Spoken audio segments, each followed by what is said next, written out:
SRF Kids Hörspiel. SRF Kids Hörspiel. Dein Podcast.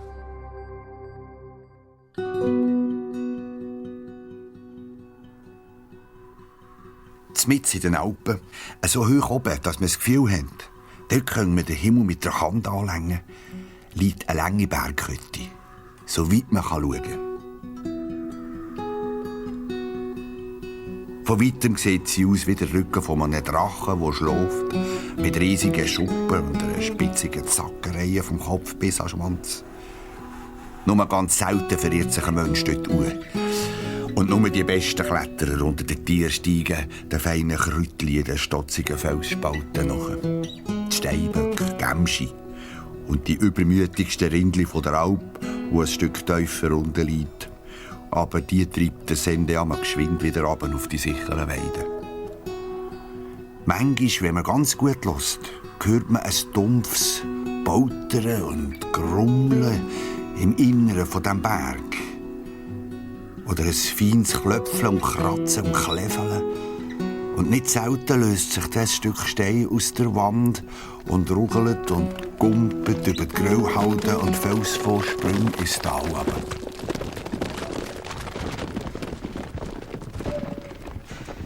Der Berg schafft wieder, sagen die Zennen auf den Alpen und ziehen die Köpfe ein. Aber natürlich ist es nicht der Berg, der schafft. Wer hier arbeitet, und zwar eifriger und fleissiger, als wir uns das vorstellen können, das ist das Zwergenvolk. In dieser Berghütte versteckt ist nämlich ein Labyrinth von Ställen und Höhlen und Grotten und Gängen, wo die Zwerge seit Urzeiten daran arbeiten und drin wohnen. Jeden Tag bauen sie ihr Höhlennetz weiter aus. Sie suchen tief im Berg nach Gold und Silber und Eisen und verarbeiten es zu feinem Schmuck und goldigem Geschirr und praktischem Zwergenwerkzeug. Sie legen Kristallgärten an und pflegen die sechseckigen Kristalle wie gute Gärtner ihre Kopfsalüte. Nur dass Kristall natürlich viel, viel länger brauchen zum Wachsen. Hunderte von Jahren manchmal. Sie verzieren die Felswände und die Steindecken und Granitböden von ihrem Reich mit den verschiedensten Mustern und hauen aus den grösseren Felsblöcken die verrücktesten Kunstwerke. Sie sind dermassen fleissig und ernsthaft bei der Sache, dass sie nur genau einen Tag im Jahr frei nehmen. Am 21. Juni. Am Johannitag nämlich. Das ist der längste Tag im Jahr. Und an diesem Tag feiern sie ein Fest. Dann versammelt sich das ganze Zwergenvolk. Alle Steinmetz und Stauenarbeiter, Goldschmiede und Kristallgärtner in der grossen Kristallhalle. Das einzige Mal im Jahr geht dann auch das Tor zur Oberwelt auf. Und vor dem grossen Festessen, das das Johannifest abschliesst, verabschiedet das ganze Zwergenvolk den jungen Zwerg, der auf die Zwergenwalz geschickt wird.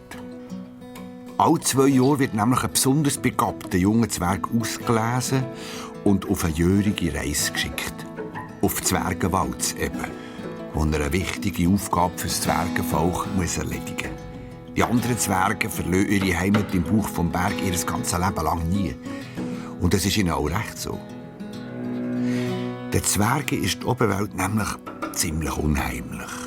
Und sie fühlen sich unter dem freien Himmel etwa so unwohl wie ein Menschenkind in einer riesigen, dunklen, feuchten Höhle. Und darum wird für die Zwergenwalz nur der allermutigste, allergescheitste, allerbegabteste Jungzwerg ausgewählt. Am Johannitag vertraut ihm der Zwergenälteste Rot die Aufgabe an, die er in der Oberwelt erfüllen muss. Gelingt ihm das, so wird er nach einem Jahr wieder am Johannitag mit grossem Trara und Ginteretta-Pum zurückempfangen und er darf als besondere Auszeichnung ein silbriges Glöckchen am Zipfelmützenspitz tragen. Schon am Tag vor dem grossen Johannifest ist das ganze Zwergenvolk in heller Aufregung mit den Vorbereitungen beschäftigt. In allen Höhlen und Gängen wimmelt es nur so von kleineren und grösseren Zwergen. Die einen machen die grosse Schiffertafeln fürs Festessen parat und polieren das Goldgeschirr und Silberbesteck und Kristallleuchter auf Hochglanz. Die anderen klopfen den Steinstaub aus dem Moosteppich, der nachher in der grossen Kristallhalle ausgerollt wird. Wieder andere ölen die eingerosteten Scharniere vom grossen Tor in die Oberwelt. Und nochmal andere kochen. Das Johanni-Festessen. Es gibt zwar jedes Jahr das Gleiche. Flechtenschnitzel paniert, Amosauce und Wurzelbier. Aber weil die Zwerge so selten kochen, muss auch das gewissenhaft vorbereitet werden. Da fehlt das Steinsalz. Das kann nicht sein. Ich habe doch Die etwas... Mossauce kocht über. Hey, was schmeckt da so angeschmürzelt? Doch nicht etwa... Oh nein! Nicht schon wieder! Oh. Am meisten Zwerge sind aber immer in den Gängen unterwegs. Eins schimpfen und schüpfen und drängeln und quengeln ist immer am Tag vor Johanni. Jeder hat das Gefühl, seine Aufgabe sei die wichtigste und muss am schnellsten erledigt werden. Hey, stell dich hinten an. Ich bin zuerst gewesen. Was kannst du denken, du? Lass mich durch, ich muss ganz fest Hoch- und Rostschaden, hör jetzt auf Ginken. Geht's noch? Magst du meine nicht viel verleiden, du Voralpenweichling? Weiterlaufen, machen Flasche. Immer mehr Zwerge haben sich ereifert, haben gestunken und gestossen. Nur ein einzelner Zwerg hat sich unauffällig an diesem Zwergenauflauf vorbeigeschoben. Er war sogar für Zwergenverhältnisse kleiner und musste aufpassen, dass er nie drunter gekommen ist. Aber im Gegensatz zu den anderen Zwergen war er auffällig gut gelaunt. Er konnte sogar noch ein Liedchen pfeifen, als er im Slalom um das schimpfende Zwergengestürm herumgekurvt ist. Merci vielmals. Sehr nett. Das war der Jossi Zirbelzwack. Er war noch ein ganz junger Zwerg und hatte noch nicht einmal das kleinste bisschen Bartansatz am Kinn. Dafür eine leuchtend hellrote Zipfelmütze und Augen. So klar und lebendig wie frisches Quellwasser. Weil er so ein kleiner war und auch ein dünner, ist er schneller vorwärts gekommen als die meisten anderen. Ja, Entschuldigung. Ja, danke. Der Jossi wollte noch schnell seine Zipfelmütze zum Glätten in die Glättigrotte bringen. Dort sind schon viele andere Zwergenschlangen gestanden. Der Jossi hat weitergepfiffen und ist einfach unter der Warteschlange durch zum grossen Glättibrett aus Speckstein vorgeschoben. Hallo, machst du Platz? Spinnst, stell dich hinten an wie alle anderen auch. Wieso? Das geht doch so schneller. Der Jossi hat seine Zipfelmütze aufs Glättibrett gelegt und hat in aller Ruhe zugeschaut, wie ein muskulöser Zwerg mit einem braun gekräuselten Bart jedes Fältchen einzeln mit einem rot glühigen Glätteisen rausgeglättet hat. Wie alle Zwerge hat der Jossi seine Zipfelmütze sonst das ganze Jahr nie abgezogen. Und jetzt, so ganz oben ohne, ist er sich ganz komisch. So Blut um den Kopf vorgekommen. Da hat er plötzlich einen spitzigen Ellbogen im Rücken gespürt. Hey, Jossi, Zwiebelzacken, verzeih dich, du Voralpenweichling. Aus dem Weg, wenn ein erwachsener Zwerg daherkommt. Ein wunderschöner, guter vor Johannitag in dir, Russo-Rotlock. Oh, kommst du euch dein Zipfelmützchen glätten, hä?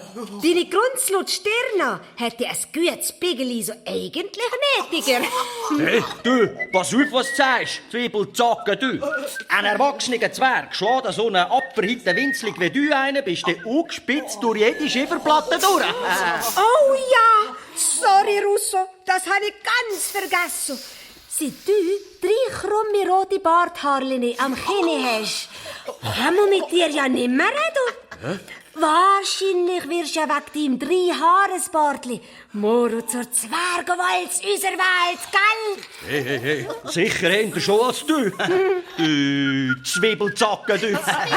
Ja, immerhin bin ich Jungzwergenmeister im Erzeisenstempel. Was? Und du? Keine einzige Hauszeichnung in der Zwergenpfade. Das Einzige, was du kannst, ist pfeifen, den Lehrplan da. Ja, wenn ein anderer anständiger Zwerg geht arbeiten. So ein Neidnutz, wie du einer bist auf der ganzen Linie, wird garantiert nie auf die Zwergenwalz geschickt. Du Zwiebelzacken, du. Hey, Zirbelzwack heisse ich. Ah ja.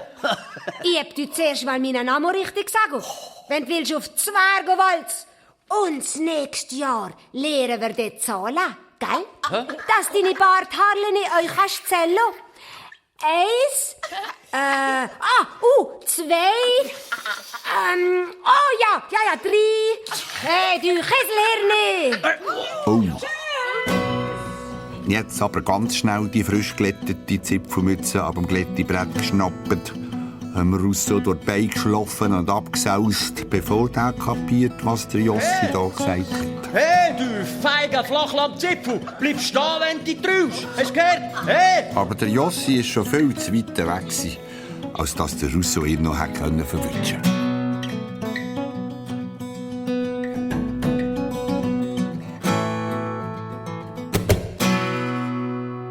Nach einer unruhigen, durchgefegnesteten Nacht ist der Jossi am nächsten Morgen auf seinem Schifferbett verwacht. Er hat sich den Schlaf aus den Augen gerieben und ein bisschen über sich selber lachen. Ich weiss gar nicht, warum ich heute so aufgeregt bin.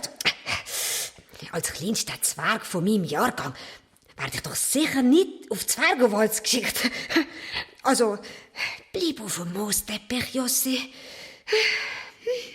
Er hat vor sich hergepfiffen, hat seine hellrote Zipfelmütze angelegt und der Zipfelmützenspitz extra ein bisschen spitzig zurechtgezupft. Weil schliesslich muss man sich ja ein bisschen schön machen am Johannitag, am einzigen Viertag vom Zwergenjahr. Und dann hat er sich wie alle anderen Zwerge auf den Weg in die Kristallhalle gemacht. Hallo Jossi. Schöne Johannisfeier. Mit der Zeit hat sich die riesige Kristallhalle gefüllt mit Tausenden und Abertausenden von Zwergen. Ganz junge mit hellroten Mützen und bartlosen Königen. Ältere mit festlich gestriegelten braunen, schwarzen und grau melierten Bärten. Die Ehrenzwerge mit den Silberglöckchen am Mützenspitz. Und schliesslich der Zwergenälteste, der Samuel Steinbeisser. Er hatte einen grauen Bart, der so lang war, dass er ihn 2-mal um den Hals wickeln musste, dass er nicht drüber stolpert. Als schliesslich jeder Platz bis zum hintersten glitzerigen Kristallbalkon besetzt war, hat der Samuel Steinbeisser das Wort als versammelte Zwergenvolk gerichtet. Verehrte Vertreter der bezipfelmitsten Zwergenzunft, ich freue mich, heute nach einem geschaffigen und strengen Jahr unser Johannifest zu eröffnen. Johanni ist der einzige Viertag im Zwergenjahr und man kann sagen, wir haben ihn verdient. Wir haben unser Höhlensystem das Jahr um 2765 Zwergenkilometer erweitert. Unsere Kristallgärtengelei prächtig. Wir haben 42 Goldadern freigelegt, 734 Zwergentonnen Silbererz geschürft und 3912 Zwergtonnen Eisenerz gefördert. Unsere Werkstätten verarbeiten das Metall zu schönstem Schmuck und dem besten Werkzeug auf der Welt. Und bessere Steinmetz und Bildheuer als Easy findet man nie. Mit Stolz unter der Zipfelmütze und Freude in der Brust mache ich mir heute das einzige Mal im Jahr das Tor zur Oberwelt auf und lasse alle teilhaben an unserer grossen Johannifeier. Das Zwergenvolk, ein Schritt zurück. Der Samuel Steinbeisser hat das Zeichen gegeben. Und 200 von den stärksten Zwergen haben an einer schweren Eisenkette abziehen. Der Berg hat geächzt und gekracht. Die anderen Zwerge haben aufgeregt geflüstert und sind näher zueinander zugerückt. Und dann haben sich die riesigen Steinwände von der Kristallhalle auseinandergeschoben.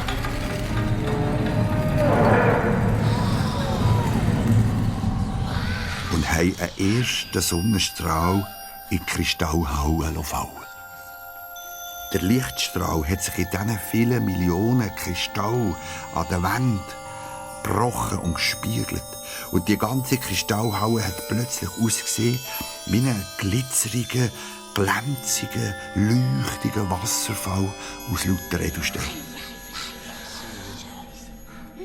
Ich gebe jetzt das Wort weiter an den Zwergenältestenrat, wo für den Festtag der Auswahl von unseren feierlichsten Johannigedicht wird vortragen. Kasimir Quecksilb, bitte. Ein magerer Zwerg mit grauen Schnittlauchlocken hat sich vor einen ehrwürdigen Ältestenrat gestellt und hat ihm den Einsatz gegeben. Einmal im Jahr der Pickel ruht, weil man Johanni feiern tut. Es wird viel geschafft und nöt gegiggelt, der Zwergbart ist apart gestriegelt und obendrauf, es ist der Gipfel, man glaubt's nicht, ist der Mützenzipfel. Kurz, an Johanni sind wir glücklich, also wirklich.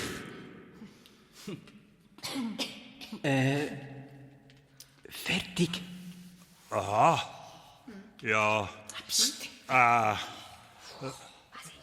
Bravo. Der Jossi musste aufpassen, dass er nicht grinsen musste. Noch jedes Jahr sind am Johanni die künstlerischen Darbietungen grausam mit die Hose gegangen. Aber es war ihre Sache, sich nichts anzumerken. Offen ist Tor zur Oberwelt und Sonnenlicht hier innefällt. Jetzt zeigen sich der Schätze 1000 und die Oberwelt staunt. O A und trotz 1000. Danke, Kasimir. Während dem zweiten Gedicht haben sich draussen vor der Kristallhalle die Vögel versammelt, sind ums grosse Tor herumgeflattert und haben giggelig gezwitschert über die stabige, steife Vorstellung von diesen todernsten, langbärtigen Zwergenmannen.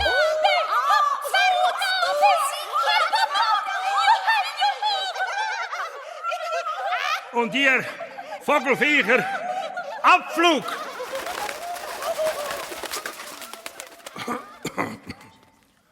Zwergenvolk, mit Stolz haben wir vorher unser geschaffige Jahr zusammengefasst. Aber nur mehr als alle unsere Erfolg freut mich, dass in unseren Zwergenschulen aber Zipfel mit die Schar wackere Jungzwerge anwachsen, die durch Fleiss und unermüdlich Schaffen und Lehren unserem ganzen Zwergenvolk Ehre machen. Der Jossi hat zwar gewusst, dass er da nicht unbedingt gemeint ist. Seine Leistungen in Vulkankunde und Höhlentechnik waren, ehrlich gesagt, unter allem Hund. Und auch in den anderen Fächern ist er immer nur gerade so durchgeschlittert. Aber wie alle Jungzwerge hat auch er tief eingeschnauft und sein bartlose Kinn wichtig in die Höhe gestreckt. Es wird mir heute eine besondere Freude und Ehre sein, aus unseren wackeren Jungzwergen den einzigen auserwählten Zwerg zu ernennen, wo unser Ältestenrat mit einer wichtigen Aufgabe ein Jahr auf die Zwergenwalz an die Oberwelt schickt. Jungzwerge, tretet vor. Im Jossi hat das Herz von Böpperle. Er ist mit den anderen Jungzwergen vor Samuel Steinbeisser getreten und hat sich Mühe gegeben, so erwachsen wie möglich reinzuschauen. Der Rat der Zwergenältesten hat feierlich beschlossen, das Jahr folgenden Jungzwerg auf die Zwergenwalz zu schicken. Es ist das der Jossi Zirbelzwack. Ja, also, ich? Das bin ich? Jossi ist fast das Herz stillgestanden. Er ist zur Zwergenwalz ausgelesen worden. Er darf an die Oberwelt ein ganzes Jahr lang und eine wichtige Aufgabe fürs Zwergenvolk erledigen. Er, der Jossi, der kleinste Zwerg von seiner Klasse, kann sich ein silbriges Glöckchen an die Zipfelmützenspitze verdienen. Wie im Traum ist er mit feuerzündroten Backen und einem Mordsknäuschlotteri unter den Augen von Tausenden von Zwergen vor einen Samuel Steinbisser treten. Jossi Zirbelzwack, du bist ein spezieller Fall. Im Zwergengeschäft hast du dich bis jetzt nicht besonders verdient gemacht. Aber es ist uns aufgefallen, dass du leidenschaftlich gern pfeifst, summst und singst. Ziemlich außergewöhnlich für einen Alpenzwerg, der sonst eher durch Arbeit und Fleiss probiert zu beeindrucken. Aber für die spezielle Aufgabe könnte dein Pfeifen und Singen vielleicht von Vorteil sein. Zwergenvolk, wir müssen zugeben, irgendetwas fehlt uns einfach zu einer richtigen Feier. An jedem anderen Fest ertönen die Lieder, nur an unserer Johannifeier nicht. Jedes andere Volk hat eine Hymne, wo einem die Hühnerhaut den Rücken abjagt und das Wasser in die Teige treibt. Nur wir nicht. Darum geben wir dir, Jossi Zirbelzwack, den Auftrag, in die Welt zu ziehen und unser Lied zu finden, eine Zwergenhymne, wo wir das nächste Jahr als neuen Höhepunkt von unserem Johannifest einstudieren können. Sie soll an jedem Johannifest unsere Kristallhalle zum Klingen bringen und unsere 4 Kräne. Also, Jossi, gut Mut und viel Glück unterwegs in der Oberwelt. Danke, Samuel. Und auf Wiedersehen. Und danke, Zwergenvolk, für eures Vertrauen. Ich verspreche es auch. Ich bringe auch die phänomenös, giganto, holomanisch, aber grandiosisch, wunderschönste Zwergenhymne, die man sich vorstellen kann. Ich werde auch nicht enttäuschen. Geht Mühe! Der Jossi hat den Rucksack gepackt, den ihm der Samuel entgegenkam hat, und ist auf die riesige Höhlenöffnung zugegangen. Vor lauter Licht hat er fast nichts mehr gesehen. Und er hat nur noch die warme, trockene Luft auf der heißen Backe gespürt, die ihm von draussen entgegengeweht ist. Und wo der Jossi draussen angekommen ist und auf dem Alpwiesli vor dem Felsspalt gestanden ist, zum ersten Mal in seinem Zwergenleben auf einer richtigen, grünen, saftigen Wiese, hat die Felswände sich angefangen zusammenschieben und hat den Eingang ins Zwergenreich wieder für ein ganzes Jahr verschlossen.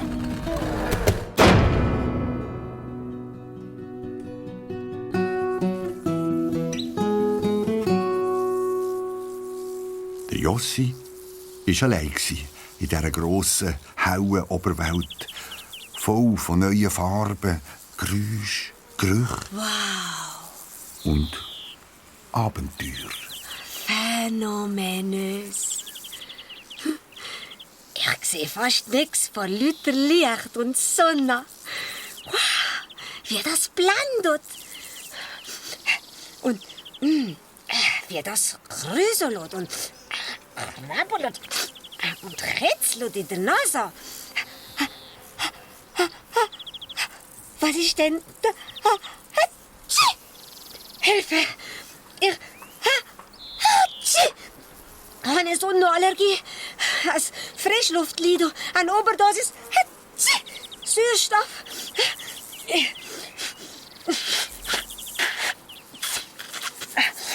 Ich muss sofort zurück in den Stall. Auf einem Baum in der Nähe sind 3 schwarzglänzige Amseln gesessen und haben gegelt, dass sie fast ab dem Ast gefallen sind. So Herrwärli haben ihn ausgesetzt. Jetzt niest er und meint, er müsse sterben. Jetzt fällt's mir wieder ein. Oh, so peinlich. Jossi, nimm dich zusammen. Das ist ein ganz gewöhnliches Niessen. Völlig normal, wenn man in die Sonne schaut. Steht doch im Zwergenlehrbuch der Oberweltkunde, Band 26, Kapitel 7. Ui, da habe ich ja wieder einen geboten. Hey, Zwergli, willst du uns nicht noch ein Gedichtchen aufsagen? Ja, die Sonne scheint scheint uns auf die Nase. Schön ist das. Wartet noch mal, ihr verflatterten Vogelviecher. Wird das Lachen schon noch vergehen. In einem Jahr komme ich von meiner Zwergenwalz zurück mit einem neuen Lied für Igi Johanni 4. Und zwar nicht mit irgendeinem. Ich bringe die phänomenös, giganto, halomanisch, abergrandiosisch, wunderschönste Zwergenhymne heim, die ihr je in eurem verflatterten Leben gehört habt.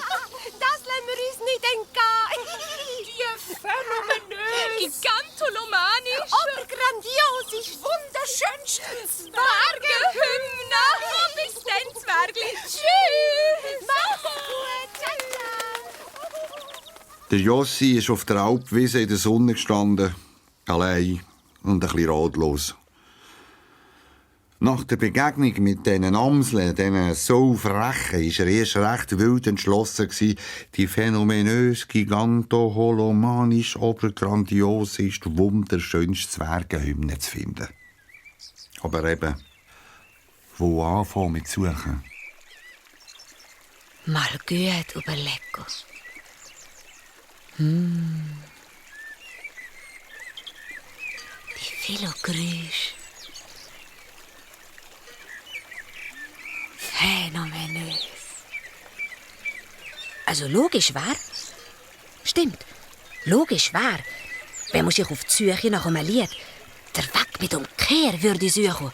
Nicht der Nase, sondern der Ohren. Also Jossi, mal gut die Ohren gespitzt.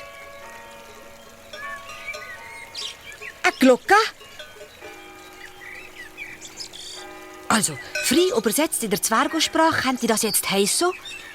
Jassi, Jassi, Jassi, Jassi. Hum, hum, hum, hum. Der Jossi hat seinen Rucksack gepackt und ist zügig in die Richtung von diesem Glockenton gelaufen. Und jedes Mal, wenn er nicht mehr sicher war, ob er noch auf dem richtigen Weg ist, hat es wieder gerufen: Jossi, Jossi, Jossi, Jossi, hum, hum, hum. Wo die Glocke den 6 geschlagen hat, ist der Jossi ziemlich erschöpft und mit einem höllischen Knäuschlotter vor einer Kille in einem kleinen Bergdorf gestanden. Die Kirchentür war riesig und aus schwerem Holz und die Türfallen so hoch oben, dass er nicht einmal probiert hat, raufzukommen. Hallo? Ziemlich schüch hat er zuerst leislich Hallo? und dann immer lauter ganz unten an die Tür gepöppelt. Hallo?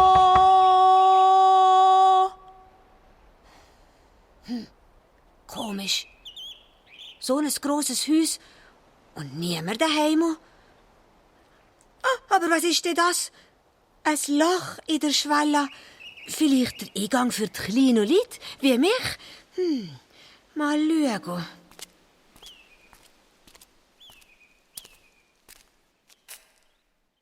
Ziemlich dunkel. Und feucht.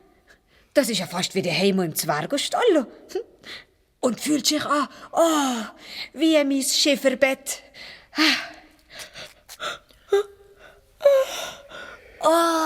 Vielleicht sollte ich da mein Mittagsschlafli nachholen. Oh ja. Ey, was ist denn das? Etwas Weiches. Und Warmes. Und Lebiges. Etwas Lebiges? Hilfe! Hilfe! Hilfe! Überfall! Überfall! Mordio! Mordio! Mordio! Wie bist? Halt doch, du bist umzingelt. Was? Ich? Du bist umzingelt von mir und noch ganz vielen anderen. Langsam haben sich Jossi seine Augen an die Dunkelheit gewöhnt und er hat gesehen, mit wem es hier eigentlich zu tun hatte. So eine Art kugelrundes, verwuscheltes Fellknäuel. Etwa so gross wie er. Es hat ihn aus weit aufgerissenen schwarzen Knopfäugli verschrocken angestarrt. Sie? Ja? Also du hast mich verschreckt? Ich. Das schlägt doch am festen Boden raus. Der Gipfel von der Höhe ist das. Ich habe dich verschreckt. Ja? Du bist ja wirklich unverschämt wahnsinnig bodenlos witzig. Ich bin friedlich, bin Mittagsschläfli, bei mir daheim. Da stolpert so ein stinknussfrecher Kleiner, so ein Unverschämter, so ein... Ja, was bist du eigentlich überhaupt und sowieso? Ja, ich bin... Ach so, ja, Entschuldigung. Vielleicht sollte ich mich einfach einmal vorstellen. Ja. Jossi Zirbelzwack, Alpozwerg auf Zwergowalz. Sicher nicht. Was? Sicher nicht. Ja, nie im Leben bist du ein Zwerg. Zwerge haben Bärte. Lange, das weiss jedes Kind. Weiche von mir, du lügnerisch, betrügerischer Stollengnom. Hey, ich bin denk noch ein Jungzwerg. Auf Zwergowalz. Und das mit dem Bart wird es schon noch. Und du, hä? Wer bist du? Jasmin. Chilemaus. Chilemaus? Ehrlich? Was ehrlich? Ja, bei uns daheim sagt man immer arm wie eine Chilemaus. Und du bist dick, fett und rund wie eine Gumpiballa. Wohlgenährt heisst das bitte. Voll schlank oder gut im Futter. Ja. Entschuldigung. Du bist also gut im vollwohlschlank genährten Futter, oder wie das heisst, und wohnst ganz alleinig in diesem riesigen Palast. Ja, also fast allein, meine ich. Also, leider. Früher, als die grosse Kirchenorgel noch ganz war, sind immer ganz viele Leute zu Besuch gekommen und haben gesungen. Gesungen? Schön war das. Aber seit sie kaputt gegangen ist, kommt nur noch der pensionierte Lehrer Bichsel, macht ein paar Fingerübungen auf der Orgel und trauert den alten Zeiten an. Das war ein Haus zum Singen. Ja. Ich meine, ich kann mir so sagen. Aber das Einzige, was heute noch Töne von sich gibt, ist, wie gesagt, die alte Kirchenorgel. Und tönt das richtig? Also richtig schön. Schön wie anders. Himmelsherrgottsjämmerlich obertraurig tönt's amix. Oh, darf ich da mal zuhören? Ja. Ich bin nämlich auf Zwergowalz und auf der Suche nach dem schönsten Lied auf der Welt. Und das schönste Lied auf der Welt? Ja? Da kann dir unsere gute alte Kirchenorgel natürlich ganz garantiert dort sicher weiterhelfen. Wunderbar. Du gefällst mir, Jossi Zirbelzwack. Aber komm und los selber. Es ist Zeit zum Nachtessen.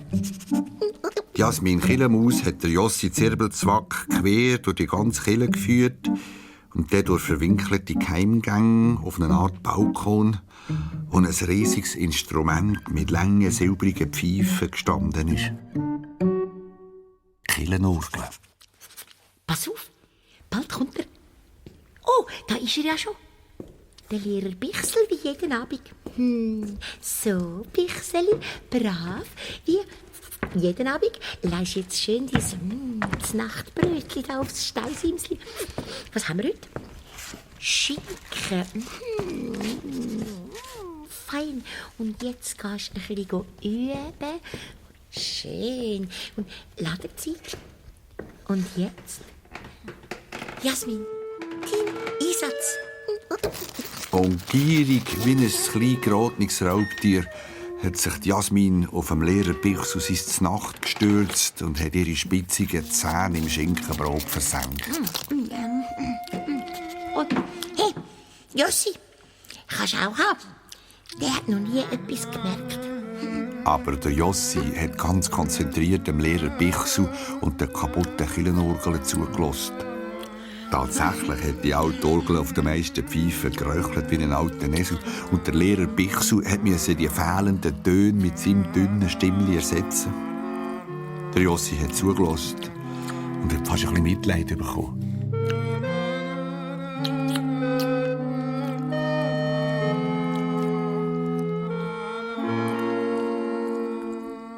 Was hättest du denn eigentlich? Die Orgel? Ja? Keine Ahnung. Tönt nach rachitischer Kühlhustenmandelentzündungshalszäpfli-Verstuchung. Was?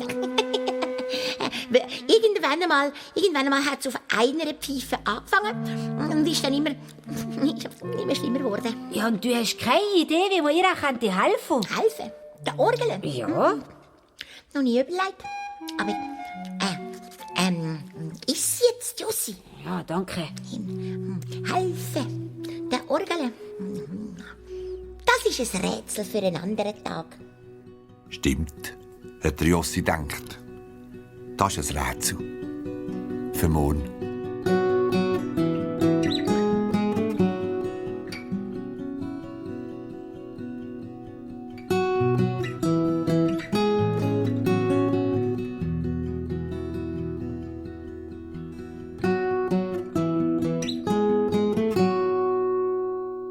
Am nächsten Tag hat der Jossi den Bickus im Rucksack gepackt, hat sich sein Seil an einem Ende mit einem doppelten Zwergenknüppel um den Bauch gebunden und den Rest über die Schulter geworfen. Hey, Jossi, was willst du mit dem Geschirr? Komm mit, Jasmin. Wir machen eine Bergtür. Geht's noch? Da gibt's weit und breit keinen Berg zum Klettern. Und wenn du glaubst, du könntest mich reinlegen am Seil an der Nase rumführen, hast du im Fall so etwas von total grausam Taschen. Niemand will dich reinlegen, Jasmin. Da, schau, ist ein Berg steht vor dir. Hä? Das ist doch... Genau, ist ein Berg, ist die Orgel. Was willst jetzt du wieder mit dieser kaputten Killenorgel? Aber uns finden, warum es kaputt ist. Und dafür muss ich in die Orgelpfeife einen Brief steigen. Hä? Spinnst, bist du verrückt oder hast du einen Hirnschaden oder was? Das ist doch viel zu hoch oben. Darum habe ich ja meine Bergsteiger-Ausrüstung dabei. Und gefährlich. Darum habe ich ja dich. Ich? Ja? Also nie im Leben um keinen Preis. Und auf keinen Fall nicht mit Zeros bringst du mich da rauf. Nein, nicht da im Brief, keine Angst. Du bleibst da unten und sicher aus mein Seil. Und wenn ich loslasse? Dann habe ich auf dir wenigstens eine sanfte Landung. Hey, soll das eine Anspielung sein? Oh, aber nie im Leben. Die Killemaus Jasmin hat nur gesäufzt, wo der Jossi das andere Ende vom Seil um ihren runden Bauch geschlungen hat und sich einen Aufstieg gemacht hat. Jossi, jetzt kannst du auf den Kaperutschen heben. Also, liebe Zeile, leck mich jetzt, so lange mache ich das nicht mehr. Dann schau doch weg! So, da sind wir beim Loch von der ersten Pfeife. Du hast Pause. So, mal schauen.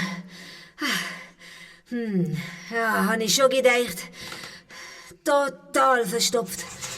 Oh, und verrostet. Erste Zeit für eine Generalreinigung. Und der Jossi hat mit seinem Bickel die Rostbühlen abgekratzt und Spinnhuppeln oben runtergeholt und den ganzen Dreck aus den Orgelpfeifen rausgeräumt. Kiloweise Staub und sogar ein ganzes Vogelnest. Und als er bei der kleinsten Pfeife fertig war, hat er sich die nächste vorgenommen und dann die nächste und dann die nächste und die nächste und die nächste und die nächste. Also, ich muss schon sagen, die Bergtour ist noch viel oberöd zum Gehen langweiliger, als ich mir das je vorgestellt habe. Also, wenn ich das gewusst hätte, wäre ich nicht mitgekommen. Das Gröbste habe ich ja schon. So. Jetzt noch die Feinarbeit. Hey, ich brauche irgendetwas wie einen Pfeifenputzer. Etwas Wuscheliges, Rundes, wo man die Orgelpfeife durchablassen kann. Jasmin! Ja? Willst du Lehrer abseilen? Ja. Soll ich dir das zeigen? Und so ist Jasmin doch auch noch zu einem Einsatz gekommen. Jaha, aus dem Berg! Bahnfrei für den Bergsteig-Champion von der Orgel Nordwand! Jasmin Killemus ist auf dem Berg! Hurra! Der Jossi hat sie gesichert und durch jede Orgelpfeife abgeseilt, sodass sie mit ihrem Wuschelfähli noch die letzten Reste Dreck und Staub rausgeputzt hat.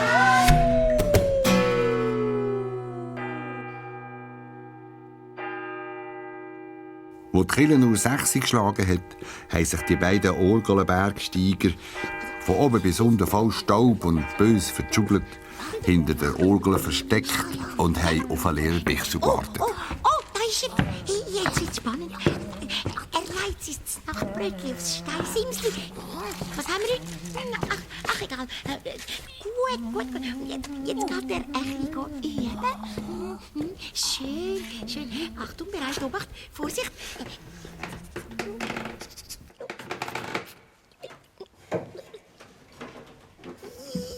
Jetzt.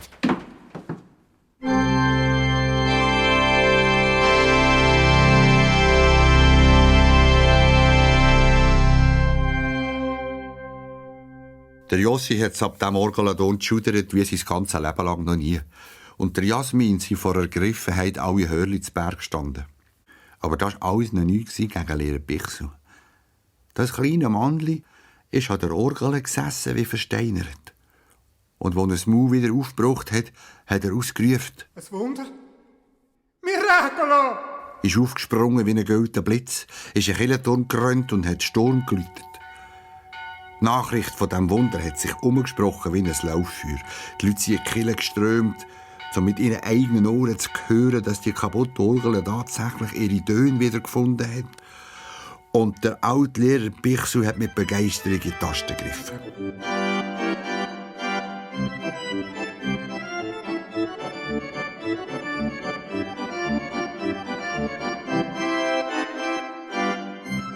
Der Jossi ist noch die ganze Woche in dieser Kirche geblieben und hat zusammen mit der Kirchenmaus Jasmin in diesen 7 Tagen so viele verschiedene Töne gehört, wie es im ganzen Zwergenleben vorher noch nie. Aber so wie der erste Orgelton hat ihn keine Melodie mehr gepackt.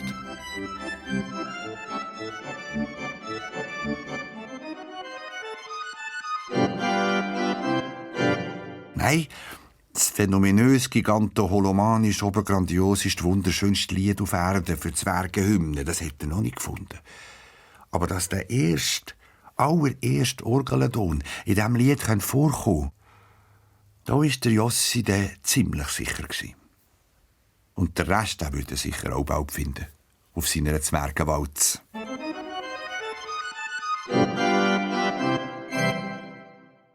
Am nächsten Morgen hat er sich von der Kirchenmaus Jasmin verabschiedet. Deren ihre Schnauzhörli haben zwar verdächtig gezittert, aber sie hat dem Jossi tapfer die Hand geschüttelt zum Abschied und hat probiert, sich nichts zu merken. Also dann, tschüss Jossi, gell? Ciao, Jasmin. Ja. Und danke für alles. Ja, ist schon gut. Ich verspreche dir, ich komme dich wieder besuchen. Ja. Und allein bist du ja jetzt auch nicht mehr. Bei den noch vielen Leuten, die jeden Tag in die Kirche kommen. Ja. Mama. Ich muss jetzt wirklich gehen. Ja, gang nur, gell? Und mach's gut. Ja, Jasmin. Ja, ich kann doch nicht. Ja, wieso? Du schüttelst mir seit 3 Minuten die Hand und lässt mich nicht mehr los. Ich? Ja. Oh ja, also Entschuldigung. Also dann, gut Müt. Was? Ja, sowieso klar, dir auch gut. Gut, Müt. Das ist doch der Zwergogruß. Ja, meine ich ja, klar. Also, Jasmin. Ja. Ciao. Ja, gut, Mut. Flut, gut, Blut und Glut und alles, was sonst gut tut. Und ciao, Jossi, hab dir Sorge. Die zwei haben sich noch lang immer wieder zugewunken. Und obwohl auch er traurig war, hat der Jossi gefunden, das sei eine glückliche erste Zwergenwaldswoche gewesen. Immerhin hat er einen ersten gänsehautschuderigen, gigantisch, gewaltig, grandiosen Ton gefunden, an einem Wunder nachgeholfen und, was wichtigst für allem war, eine dicke Freundschaft geschlossen.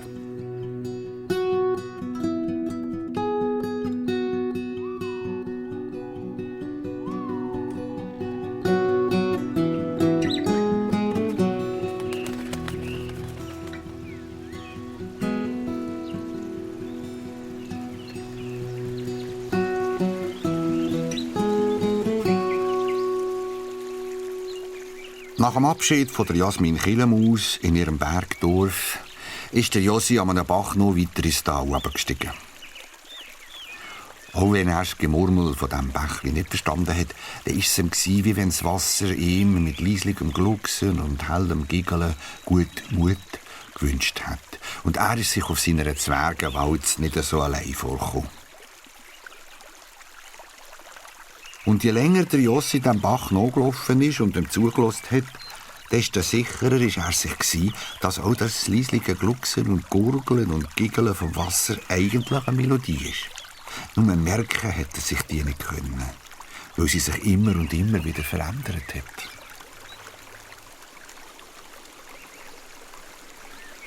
Der Jossi und sein Begleitbach waren wochenlang zusammen unterwegs.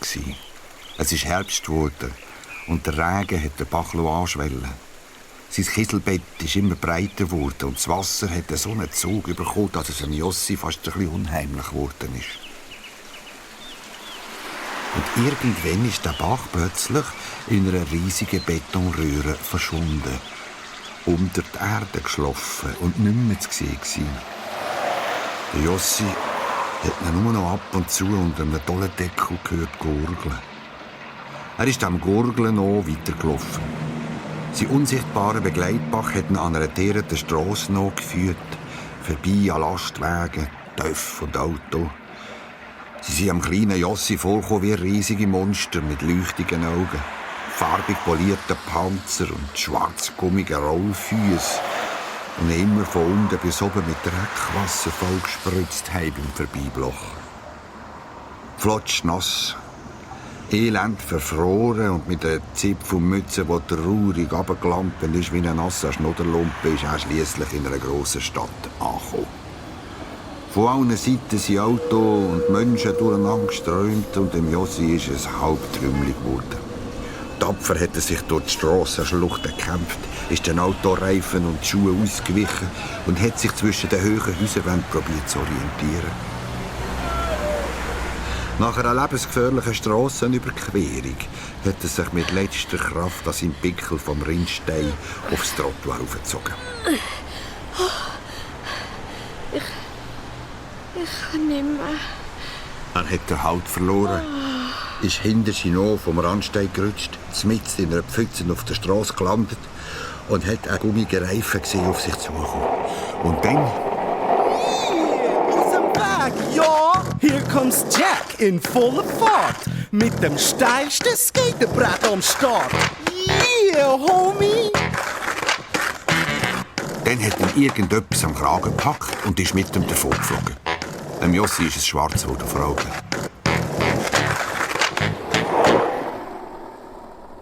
Als er wieder verwacht ist er sicher unter einer Stege gelegen und hat auf seinen Backen etwas gespürt, wie ganz viele feine Ohrfeigen von ganz vielen kleinen Händen. Hallo? Hallo? Ja, Alter! Alter, was läuft mit dir? Mann, Homie, hallo! Aufwachen! Mann, Augen auf! Schnaufen! Weißt du noch, wie das geht? Schnaufen! Mann, weißt du? I und aus und I und aus. Yeah, I und aus und I und aus. Mann, ja, so ist gut, Kollege. Willst du nicht etwas schlapp machen, oder? Bin ich tot? Hast du denken, Homie, nicht solange der Jack Kekelek im Einsatz ist. Ist aber Höllenknebe gsi, kleiner Mann. Das nächste Mal würde ich mal probieren, die Augen offen zu lassen, wenn du über die Straße laufst. Comprende? Der Jossi hat geläuselt und probiert herauszufinden, mit wem man es hier zu tun hat.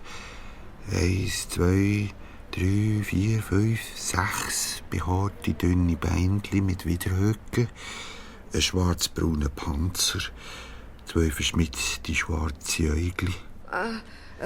Bist du ein Käfer? Respekt, yo und yes, Kollege. Die Info will ich nicht horten. Ein Käfer, aber dann einer von der heftigen Sorten.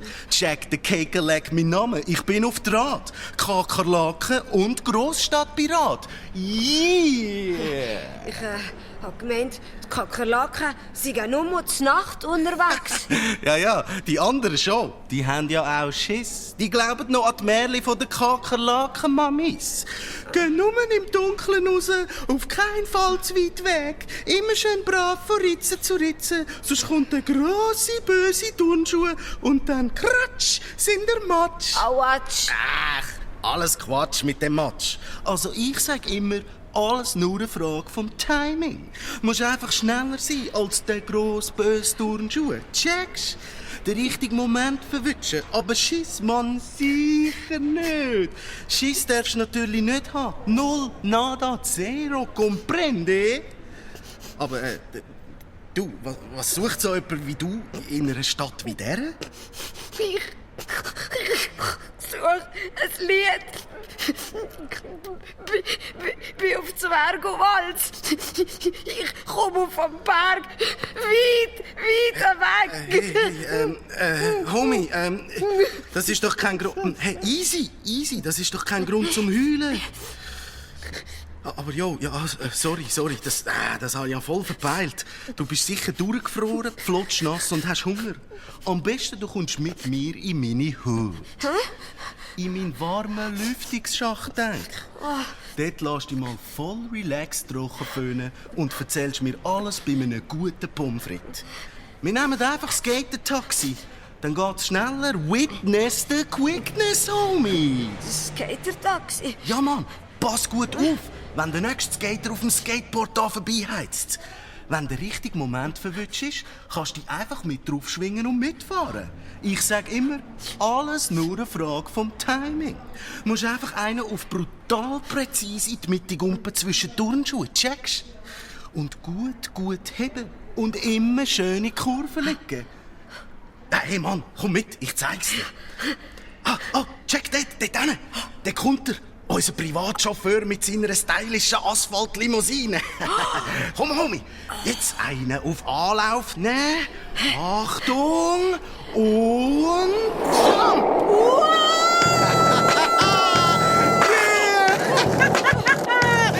Yeah, das ist mein Style, Mann. Und der Jack und der Jossi sind gleichzeitig mit einem Mordsgump auf das Skateboard aufgegumpelt und haben sich festgehabt. Der Jack mit den Widerhöcken von allen seinen 6 Beinen, Jossi mit seinem Bickel, wo er ins Skateboard gehauen hat. Hier kommt's Jack mit dem Warnschrei. In Deckung aus dem Weg, bahnfrei! Cakerleg Highspeed-mässig in voller Fahrt. Mit dem steilsten Skaterbrett am Start.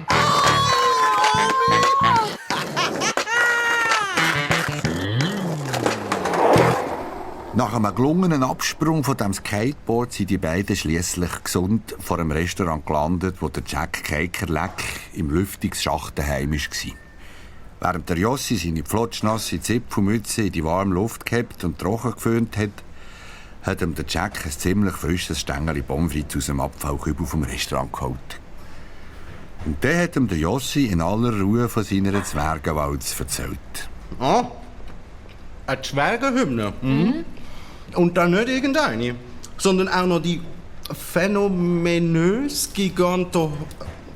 Holo was? Holomanisch, obergrandiosisch, wunderschönst. Die phänomenös, giganto, holomanisch, obergrandiosisch, wunderschönst Zwergenhymne. Das ich finde. Ich habe es versprochen. Phänomenös Giganto Holo... Ja, also... Ja, keine leichte Aufgabe, Mann. Ein heftiges Dies hast du da eingefangen. Ich meine, die Stadt ist zwar voller Töne, aber so ganz allein, solomässig, ohne niemand, sind die Überlebenschancen von einem Landei wie dir da gleich null. Nada, zero, checkst? Mann, Jossi, du brauchst einen Führer. Einen, der weiss, was abgeht. Street Knowledge to the fullest, checkst? Einer, der den Rhythmus der Großstadt im Blut hat und den Mut hat, sich kann bewegen, ohne lang zu überlegen. Ein furchtloser, cooler Großstadtpirat. Einer wie dich? Würdest du das machen? Oh, aber meinst du, dass die Beschreibung auf mich zutrifft? Gib mir 5, Homie. Ich bin dabei. Für Jossi hat eine wilde und aufregende Zeit angefangen. Auf dem Skater-Taxi ist er mit dem Jack durch die ganze Stadt gefräset und hat Töne und Melodien gesammelt. Und am Abend haben sie sich alles, was sie gefunden haben, im Lüftungsschacht noch einmal vorgesungen. Und beide haben gefunden, dass sie ein unschlagbar cooles Team sind. Aus dem Weg, ja, hier kommt's Jack. Und der Jossi, Zirbelzwerg. Okay, Homie, ja. Yeah. So quick, dass jeder besser daheim bleibt. Oh, ja. Jack und Jossi mit Highspeed haben's eilig. Eilig. Krass in voller Fahrt. Mit dem steilen Skaterbrett am Start. Yeah, das ist unser Style, Mann. Yes, man. Und Style haben wir ohne Ende. Comprende? Yeah. Ja!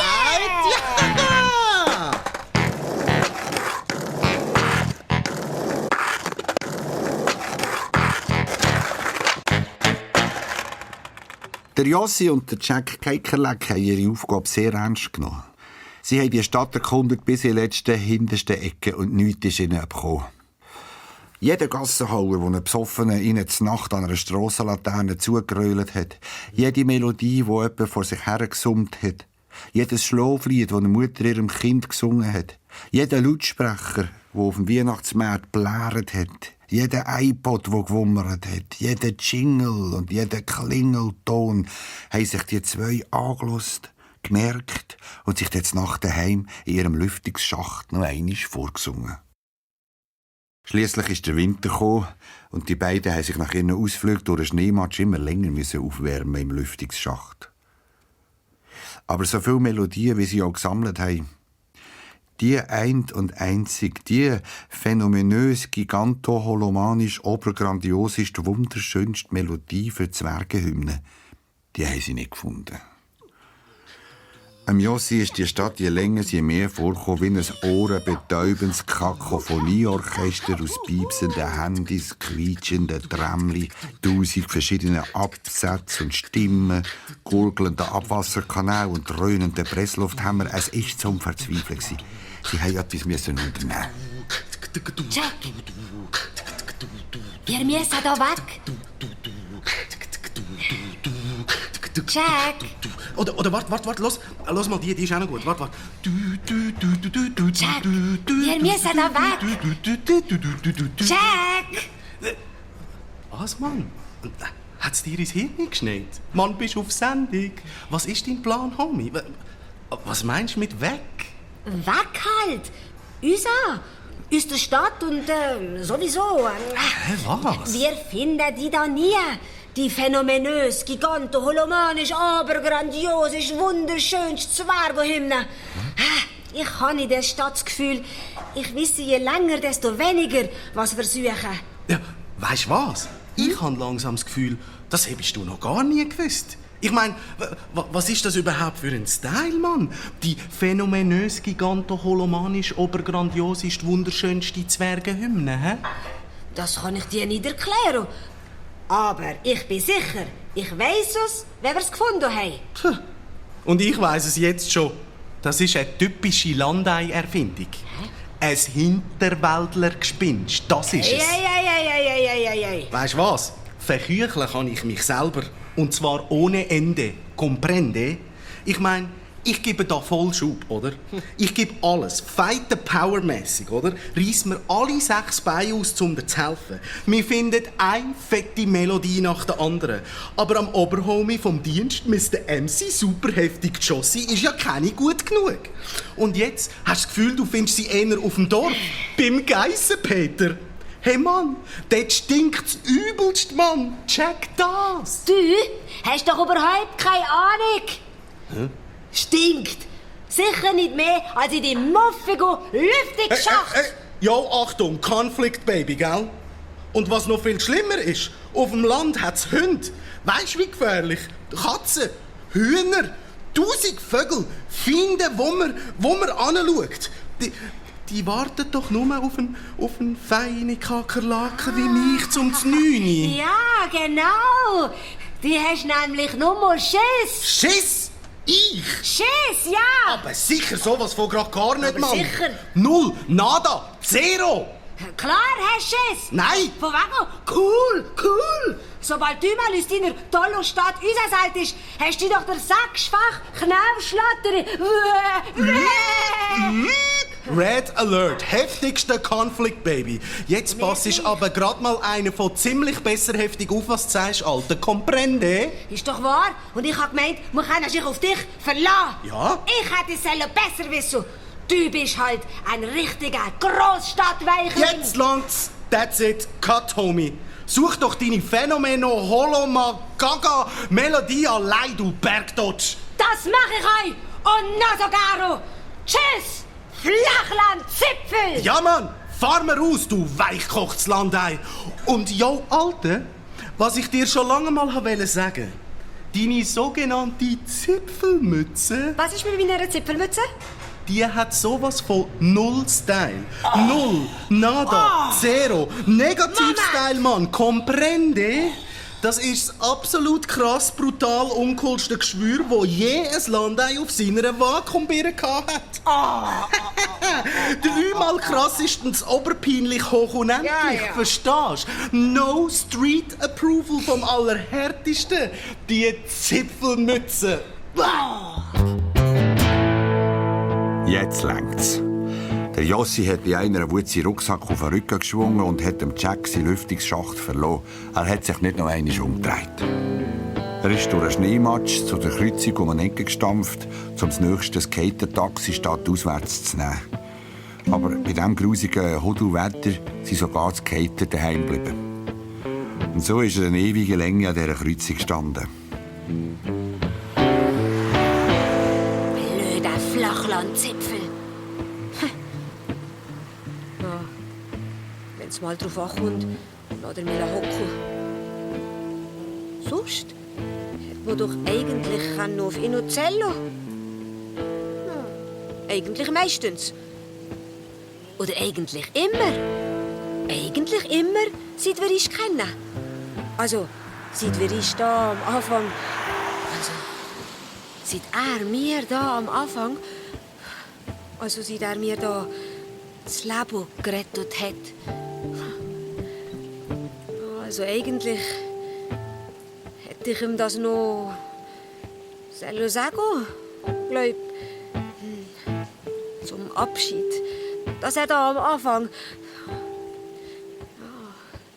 Also, danke, dass er mir da am Anfang... Also, dass er mir eigentlich... da das Leben gerettet hat.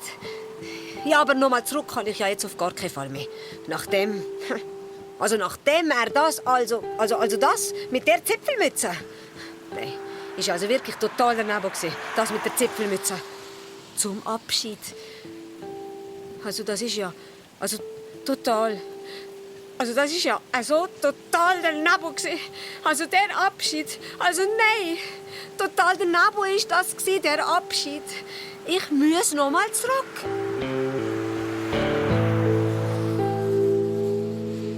Und als er sich umdreht, der Jossi, wer kommt um eine Ecke? Hey, yo, Landei. Gut, bist noch nicht weg. Du hast vergessen, also, ja, deinen Pickel hast verhängt, Mann. Da. Ich meine also, ja, die kann man also echt nicht allein lassen. Ich meine, ja, die kann man ja echt nicht einfach so gehen lassen, oder, Homie? Ah, danke, Jack. Easy. Also, ich kann noch sagen, also, für einen Flachlandzipfel bist du also echt in Ordnung. Und du bist, also du hast, also wo ich also, ich meine, du hast 3-mal unendlich am meisten Style von allen Landeiern, die ich bis jetzt also gesehen habe. Immerhin, oder? Nein, vielleicht sogar 4-mal unendlich am meisten Style.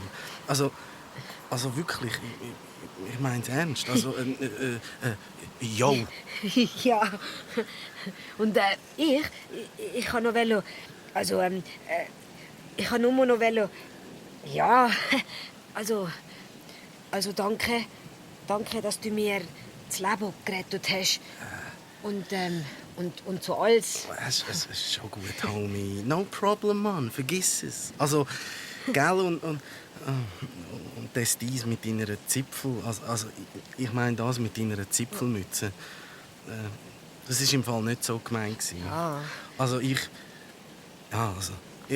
wünsche dir Glück und dass du deine Zwergenhymne irgendwo findest. Respekt, Homie. Heb's aber Palz tun.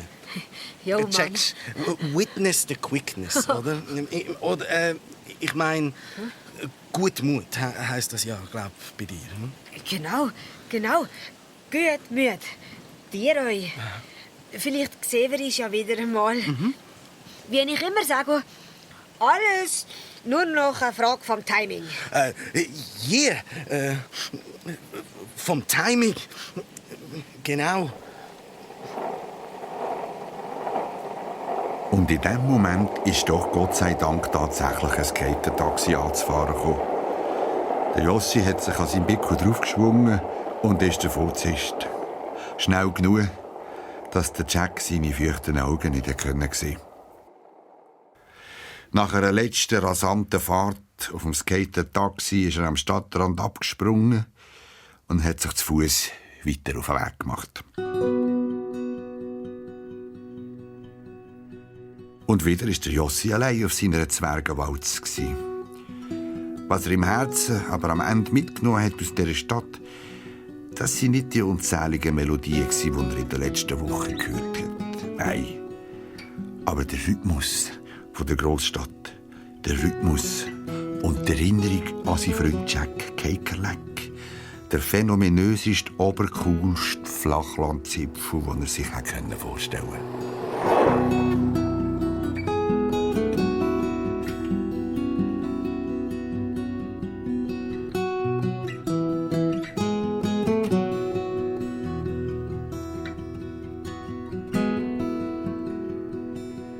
Der Winter ist vergangen und der Frühling ist wieder ins Land gezogen. Überall haben sich feine, hellgrüne Grashalme durch den Herd gekämpft und die Blust und die Blumen haben mit leuchtigen Farben die ganze Landschaft verzaubert. Viele Tiere sind langsam aus ihrem Winterschlaf erwacht und haben die kleinen und grösseren Nasensäuferli zu ihren Höhlen aus in die warme Frühlingssonne gehabt.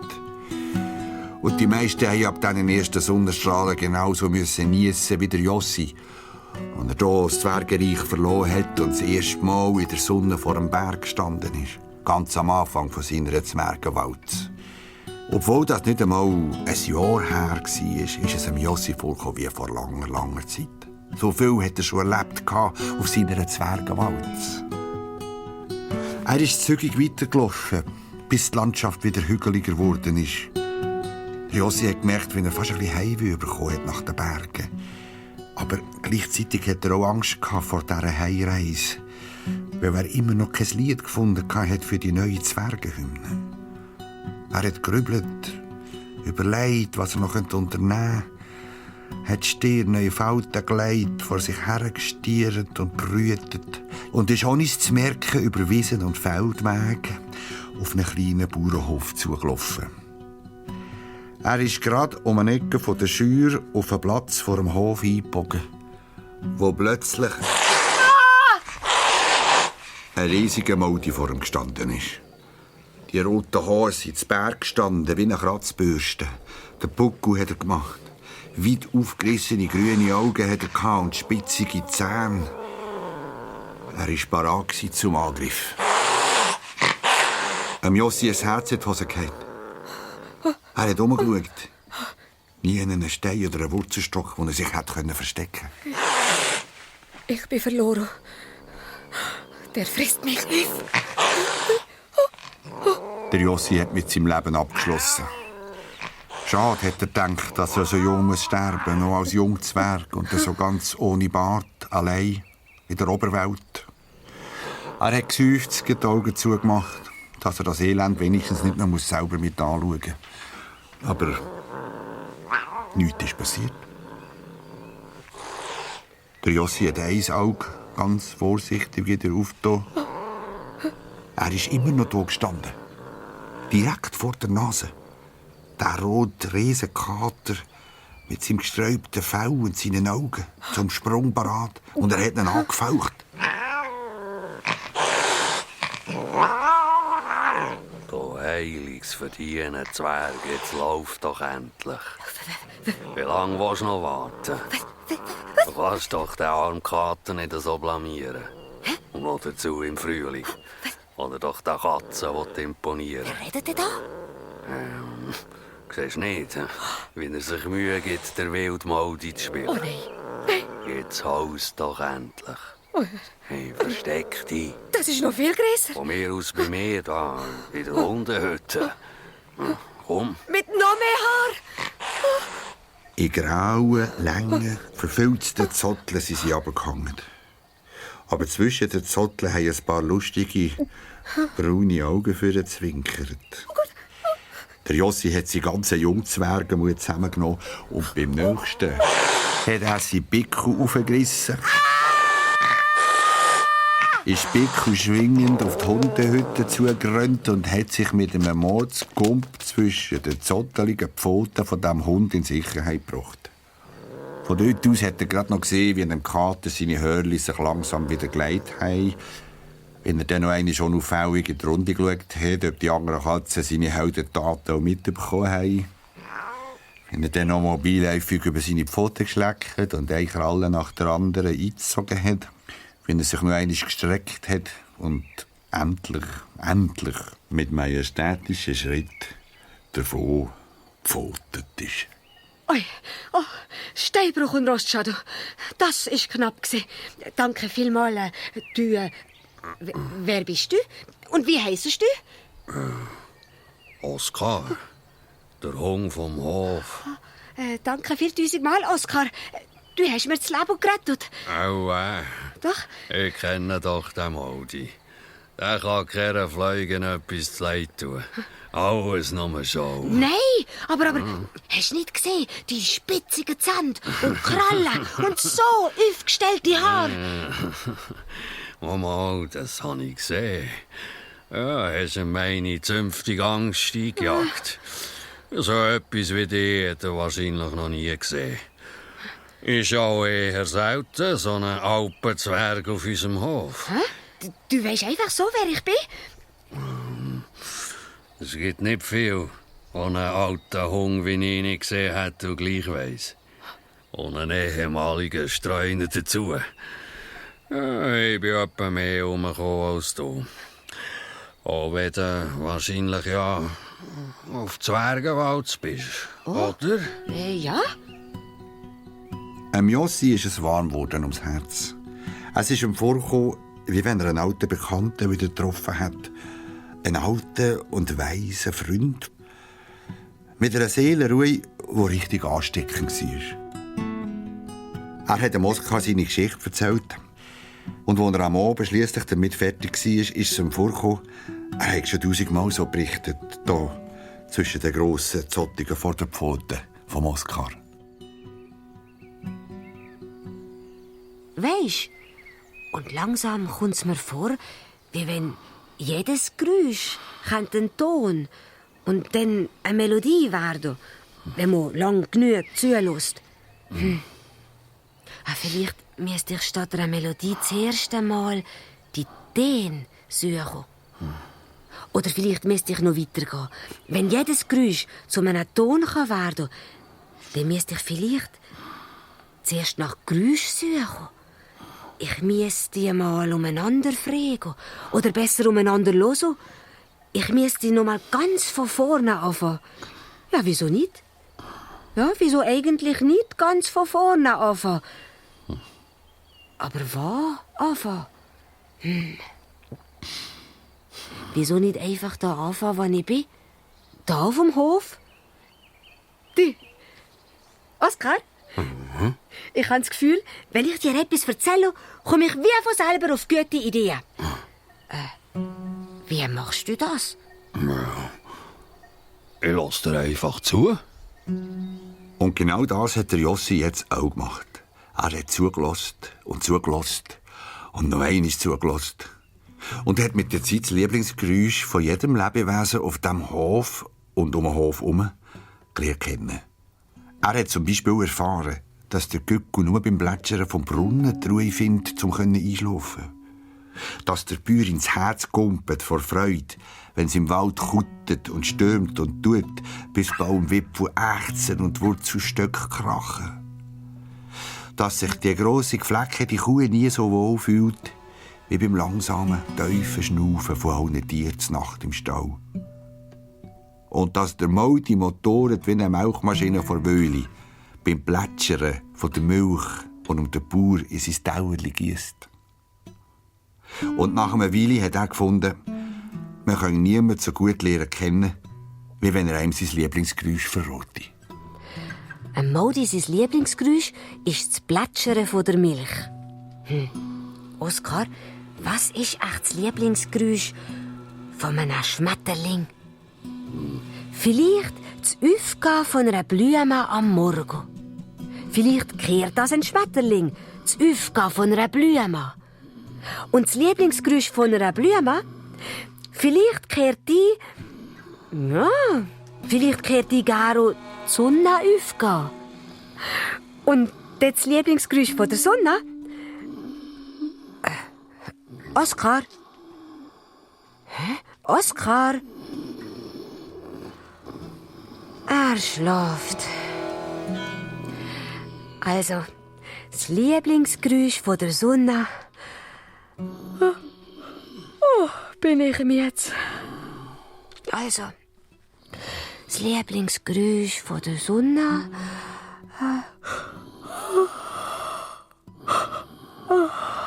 Das ist ein Rätsel für einen anderen Tag.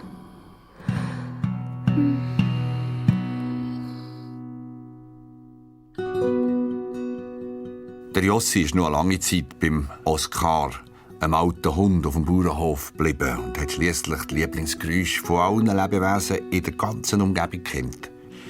Aber es hätte ihm einfach nicht gelingen, diese Geräusche zu einer Melodie zusammenzufügen, die er hätte als neue Zwergenhymne heim zum Zwergenvolk bringen können. Die Tage sind länger geworden. Und die Tiere haben die warme Sommersonne und den Auslauf auf den saftigen Weiden genossen. Nur am Jossi ist es immer schwerer ums Herz geworden. Er hat gewusst, dass der längste Tag, der Johannitag, nicht mehr weiter weg ist. Und dass er an diesem Tag wieder heim ins Zwergenreich, am Zwergenältesten Samuel Steinbeisser in die stahlblauen Augen schauen und vor dem ganzen Zwergenvolk muss zugeben, dass er die versprochene, phänomenös giganto-holomanisch obergrandiosist wunderschönste Zwergenhymne nicht gefunden hat. Oskar, ich will nicht mehr heim. Ich will bei dir bleiben. Aber Jossi, Ja. Jetzt wünschst du mir jeden Tag 6 Mal guten Mut. Und selber hast du sogar Angst vor dem eigenen Zuhause. Wo bleibt denn da die Zwergenmut? Mein Zuhause. Weisst du, wie schlimm es ist, wenn daheim alle mit dem Finger auf dich zeigen und dir hinten anrufen und du siehst einen phänomenös, giganto-holomanisch, obergrandioser Bluffsack? Weisst du, was wirklich schlimm ist, Jossi? Nein. Wenn man Käse daheim hat. Glaub's einem alten Streuner. Wirklich schlimm ist, wenn man nicht weiss, wo man hergehört. Ja, aber ich habe Samuel Steinbeisser die Zwergenhymne versprochen. Oh, Steinbruch und Rostschaden. Ach, Oskar, mir kann nur noch ein Wunder helfen. Ja, und die Samuel Steinbeisser, meinst du, der hätte in seinem langen Leben noch nie müssen auf ein Wunder hoffen? Mut, Jossi, nimm dich zusammen und probier's. Und glaub's an einen alten Hund. Wunder gibt's mehr, als man denkt. Der Jossi hat noch einmal ganz tief geseufzt und schliesslich all seinen Mut zusammengenommen, seinen Rucksack gepackt und sich fertig gemacht. Am nächsten Morgen ist er ganz früh aufgestanden und hat sich vom Oskar verabschiedet. Ciao, Oskar. Und auf Wiedersehen. Ich danke dir vielmals für alles. Und ja, gut Mut. Ja. Und der Rasieren, hast du dich nicht noch wollen vor der Heimreise? Spinnst, Zwerge rasieren sich doch nie. Jedes Haar eine Weisheit, sagt man bei uns. Und ich habe ja sowieso noch kein Bart. Da bin ich aber nicht ganz deiner Meinung, Jossi. Schau um. Und wirklich, wo der Jossi genauer in die goldbraunen Augen vom Oskar geschaut hat, was spiegelt sich dort drin? Doch wirklich und wahrhaftig ein haariges Jossi-Chini. Und dann nicht etwa eins mit 3 krummen roten Borsten, wie beim Rousseau, seinem Lieblingsfind. Nein, ein schöner, goldiger Flum. Ein Bart. Ein Bartflum. Und er hat vor lauter Zuhören und Studieren und wer weiss in der letzten Zeit überhaupt nicht gemerkt davon. Auch wenn so ein schöner Bartflum nicht jedes Problem löst, ist es dem Jossi doch ein bisschen leichter geworden ums Herz.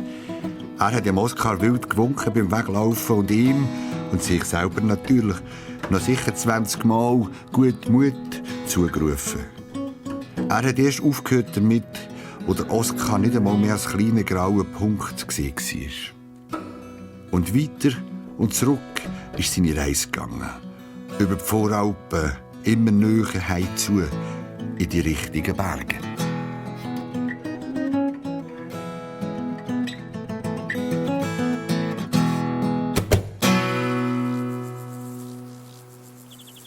Am Johannitag, am längsten Tag vom Jahr, hat sich der Jossi pünktlich wieder auf dem Alpwiesli eingefunden, wo er vor einem Jahr das Zwergenreich verloren hat. Vor der riesigen Felswand ist er gestanden, die sich nur einmal am Johannitag teilt und einmal im Jahr einen Blick in die grosse Kristallhalle von dem Zwergenreich erlaubt. Und wie jedes Jahr hat sich schon ein grosser Schwarm Vögel auf den Bäumen rund um das Alpwiesli versammelt. Dieses Jahr sind sogar noch viel mehr Vögel auf den Nest gesessen als sonst. All die frechen Amseln waren wieder dort. Und als sie den Jossi gesehen haben, haben sie ja von Giggeln wie verrückt.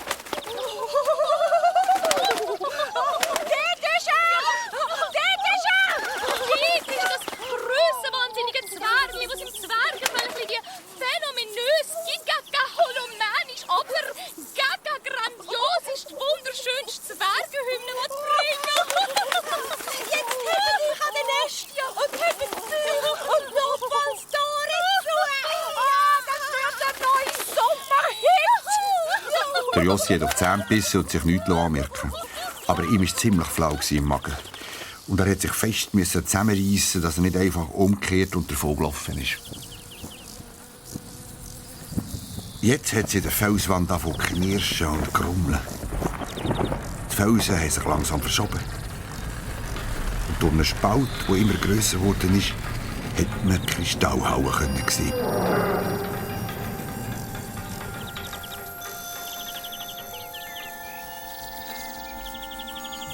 Sie war voll von Zipfelmützen in allen Rottönen und unzählige Zwergenaugenpaare haben dem Jossi und der ungewohnten Sonne entgegenblinzelt.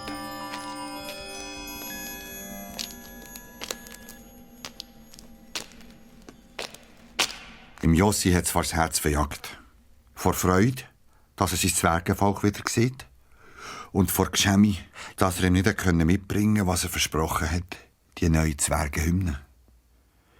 Aber bevor er etwas unternehmen konnte, ist der Samuel Steinbeisser auf ihn zugekommen, der lang graue Bart wie immer zweimal um den Hals gewickelt, hat der Jossi fest angeschaut und ihn mit seinen schwieligen Fingern ganz fest die Hand gedrückt. Willkommen zurück, Jossi. Ich mache es kurz. Dieses Jahr war geschaffig und arbeitsreich wie immer. Erzähl du uns von ihm. Was hast du erlebt auf deiner Zwergenwalz? Und vor allem, was bringst du uns mit? Der Jossi hat in die staublauen Augen geschaut und die vielen feinen Lachfältchen drumherum gesehen. Da hat er tief Luft geholt und angefangen zu erzählen. Er hat erzählt von seinem Aufbruch vor einem Jahr, von den Kirchenglocken, die er mit ihrem Gelüt ins nächste Dorf gerufen hat.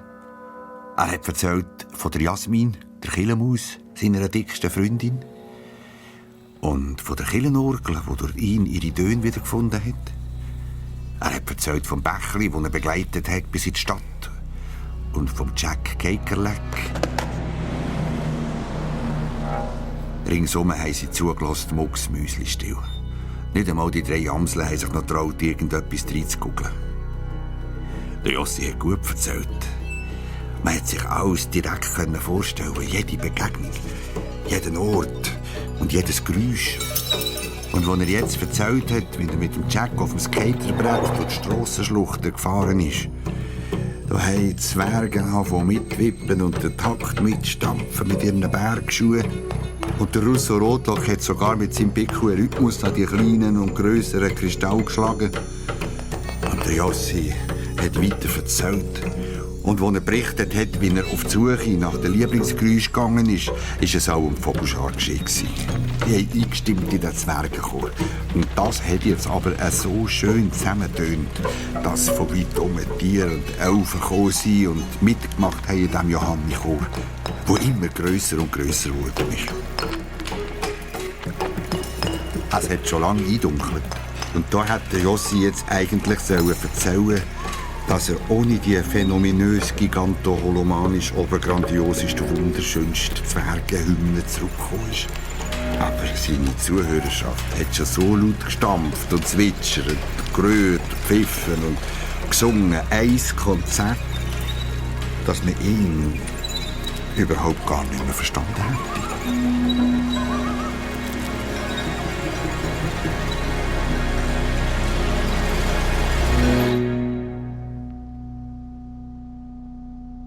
Ein Wunder.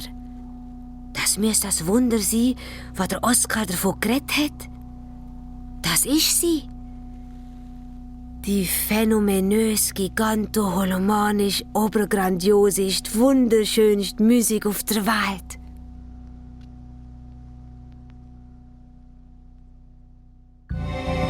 SRF Kids Hörspiel. Hat dir die Geschichte gefallen? Es gibt noch viel mehr. Abonniere jetzt den Podcast und du verpasst nie eine Geschichte.